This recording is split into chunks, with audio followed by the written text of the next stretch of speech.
වියලී ගිය වැවක ඉරිතැලෙන් මතරට සුළඟින් කුඩා නෙළුම් බීජයක් වැටුණා.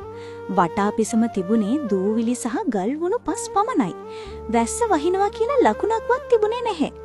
වයසක ඉබ්බෙක් දිනපතාම ජල බිඳු කිහිපයක් ගෙනවිත් දෙම්මා. ඒ බිඳු බිඳු ජලයෙන් ටික ටික එම බීජයේ අංකුරයක් දාගත්තා. මාස ගණනාවක් ගත වෙද්දී එතන ලස්සන නෙළුමක් පිපුණා. කුරුල්ලෝ වටා පියාසර කරන්න පටන් ගත්තා. වැව නැවතත් පිරුණුණා. ඉබ්බා දිනපතාම ඒ මලටි යටින් විවේක ගන්න පුරුදු වුණා. ඒත් නැවත වියලි කාලයක් ආවා. වැව ආයෙත් ඉරිතැලුණා. නෙළුම මැලවී ගියා. වයසක ඉබ්බා ඊටාම දුකින් හිටියා. ටික කලකට පස්සේ ඒම තැනින්ම අලුත් නෙළුම් අංකුරයක් නැවතත් දාලා ආවා. ඒ දැකලා ඉබ්බා සිනාසුණා. ඊට ජලය දාන්නත් පටන් ගත්තා.